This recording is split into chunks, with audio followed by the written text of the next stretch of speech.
Lembrando, pra quem não sabe o que é lábio leporino... Não é nem o nome certo, sabia? Não é? Lábio leporino é um nome pejorativo que dá pra isso por conta de se associar o lábio com boca de lebre.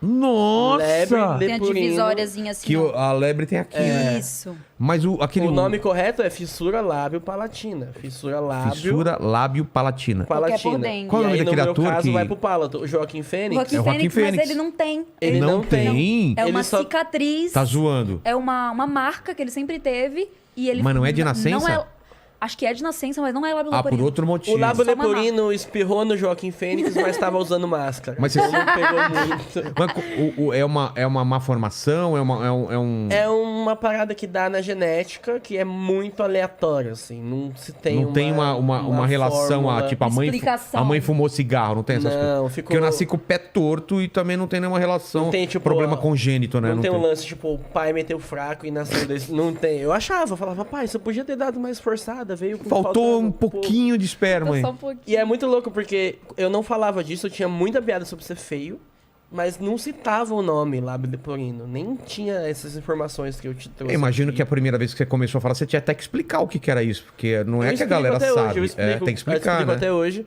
Mas ela me deu coragem de fazer esse texto porque eu tinha... Não sei se era vergonha de falar uma coisa que tava óbvia e que eu não aceitava também. Ah, tá. Tinha tem muito do lance de eu não me aceitar com isso. Um desconforto de falar sobre isso. E aí, quando ela me deu esse start de... Porra, por que você não fala? Só você vai falar disso. Me deu um negócio de... Pela comédia, eu criei coragem de falar, não pelo assunto. Entendi. Pela exclusividade do assunto. É. E aí, tipo, tem na internet hoje um vídeo de quase 10 minutos de eu falando sobre ser feio e... O lábio leporino tá em todo o assunto. Hoje no meu show solo eu falo sobre isso. Eu conto que o lábio leporino, as pessoas, quando surgiu o lábio leporino, foi na época da Idade Média. E não se sabia nada sobre isso. E não tinha como ver no ultrassom. Até hoje acho que não tem como. É, Você não sei descobre se- quando nasce. Não sei se tem uma resolução tão boa assim. Né? Você descobre o lábio leporino quando nasce. E Sim. na época, na Idade Média, as crianças que nasciam com lábio leporino eram pouquíssimas. Elas eram vistas como crianças associadas ao demônio. Ah. E elas eram queimadas O quê? em praça pública Mano. Vivas? por conta disso. Nossa. Não tinha uma coisa que jogava? sei lá, Existia um ritual pra... Quebrar, tipo, aquela maldição, né? Exatamente. E eu não sabia disso, E hoje eu trago isso pro meu texto, pro meu show. Uma das coisas que eu falo é que a minha vivência, eu não fui tacado no fogo. Mas o olhar de rejeição, eu sofri desde o primeiro minuto que eu nasci, porque nem minha mãe sabia que eu ia ser assim.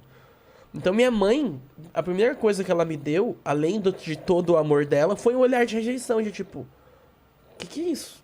Ela não sabia que eu ia falar. Ah, é? Ela não sabia que eu ia comer. Se afetar a fala. A minha amamentação não foi no peito, foi com leitinho, porque não pegava peito. Por quê? Nem não, Por causa leite em da... pó, né? Leite em pó, por conta de que a boca não dá encaixe. Mas Então quando a maioria bebê... das É que crianças tem que fazer lábio- várias cirurgias pra ficar certinho. Ah, tá. Quando é pequeno... Nasce aberto. a Nasce boca, né? aberto Caramba. e o palato aberto também, então não dá encaixe. O palato é o quê? O céu da É o céu boca. da Céu da boca. boca, tá. Putz, então você não mamou no peito, então? Não, meu pai sempre falava pra mim, ele falava, Thiago, você não mamou na sua mãe não, viu? Você mamou aqui, ó, no leitinho. É, meu... Então dá valor pras coisas. E eu não entendia o porquê. Hoje eu entendo, tenho clareza cara. dessas coisas. E aí, mano, o meu lábio leporino, ele veio desde que eu nasci. E aí, eu vou até contar essa história já. Porque isso faz muito parte da minha vida, Essência, óbvio. claro. Eu sou isso. E isso é engraçado, desculpa até te interromper, mas é engraçado quando... Porque eu também passei pelo mesmo processo de você, eu fui falar do meu pé torto também muito depois. E nem era porque eu achava que era alguma coisa ruim, mas é que você nem se liga que uma coisa tão pessoal sua vai interessar outras pessoas. Isso. Né? Ou desinteressado. Ou desinteressar, vão falar, puta, o cara tá falando que nasceu com os pés pra dentro e pra fora, não sei o quê. Mas, cara, é isso que interessa e torna cada texto tão pessoal. Isso. E as relações quando você é criança... Quando você é adulto, ela é superficial. Mas menos. É. Quando você é criança, é só superficial. Não interessa o que você fale, o que você diga, o que você é. O que interessa é a tua aparência ali. Total. Quantas pessoas legais não devem ter sofrido bullying porque não era bonito?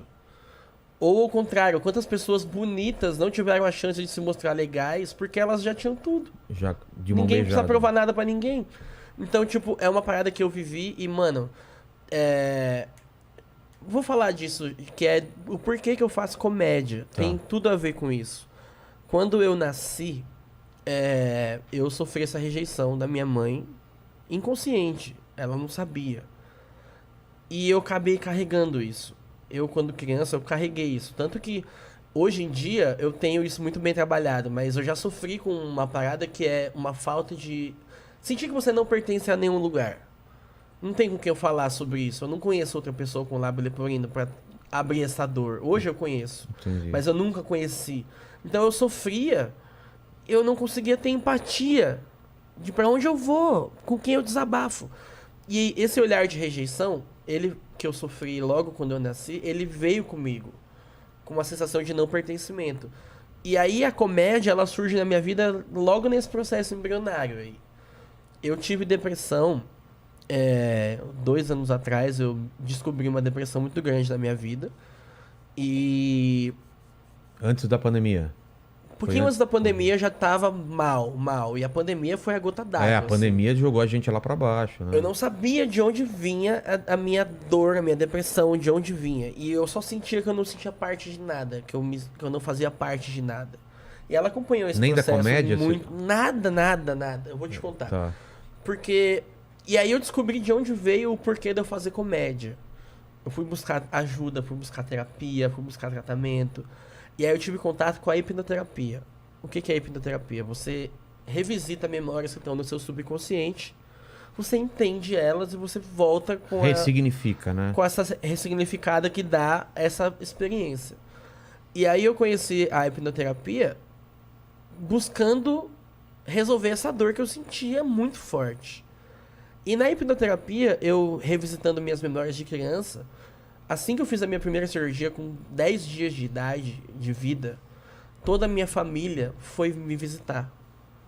Você fez cirurgia com 10 anos? 10 dias? 10 dias eu passei pela primeira cirurgia de lábio. Velho.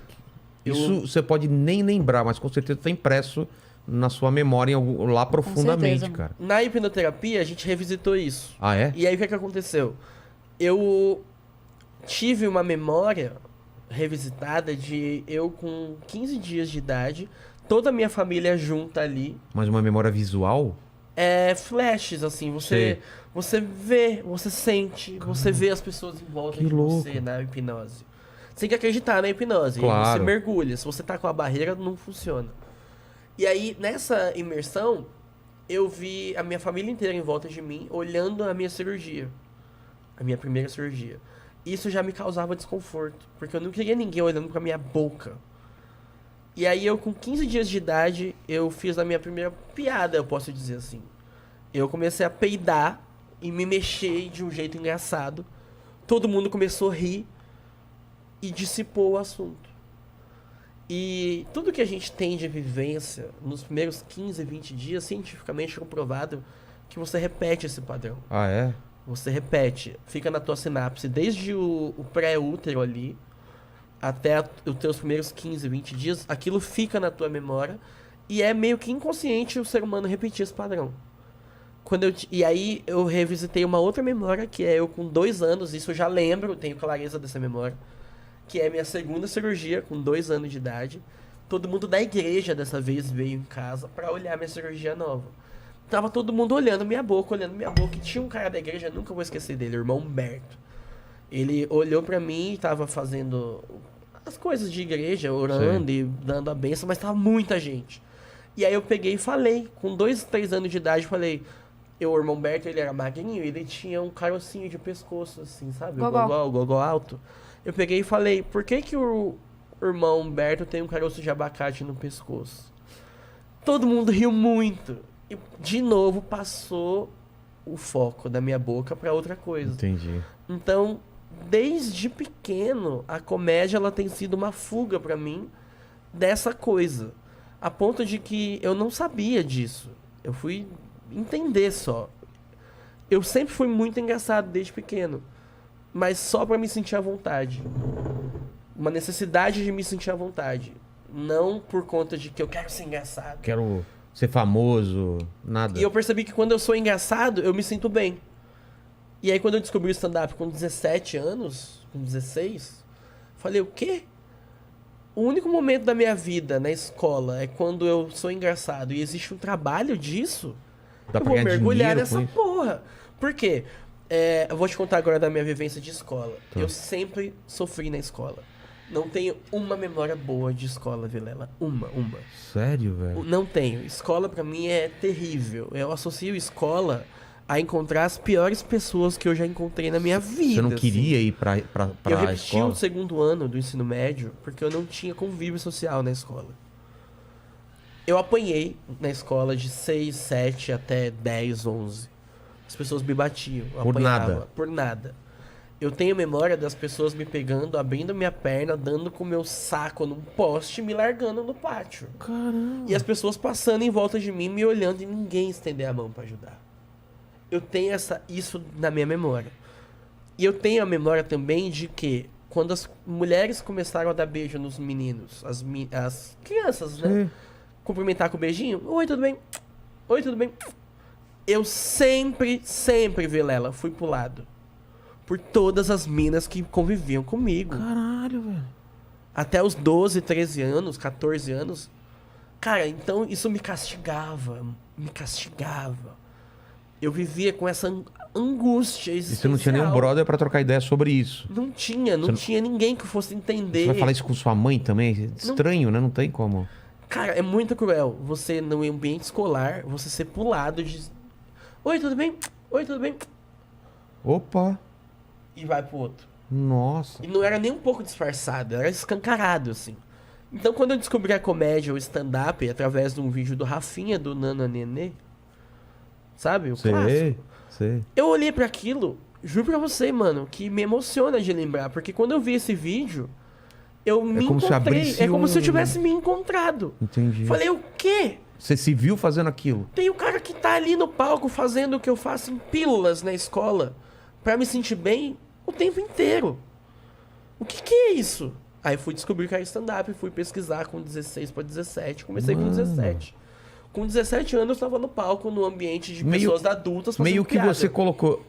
Eu não tenho outra alternativa que não fazer isso, né? Foi diferente Foi. de todo mundo. Tipo, eu tenho que fazer isso. E aí eu descobri Você foi depois, empurrado, de cara. adulto, que é desde pequeno que isso vem comigo. Eu tenho memória do meu melhor amigo de infância, meu vizinho de casa, o João, ele falando pra mim, Thiago, você não precisa ser engraçado em tudo que você fala. Você tentando ser engraçado. E eu não sabia que eu tava tentando ser engraçado só pra me sentir bem, porque é onde eu me sentia parte de alguma coisa. Pra você ter uma ideia, eu começo na primeira série da escola, sendo excluído, tendo todas essas dores que foram aumentando até 12, 13 anos. E eu termino o meu último ano do ensino médio sendo o aluno mais querido dentre os professores. Não sei se entre a sala. Mas dentre os professores eu era o aluno mais querido da sala.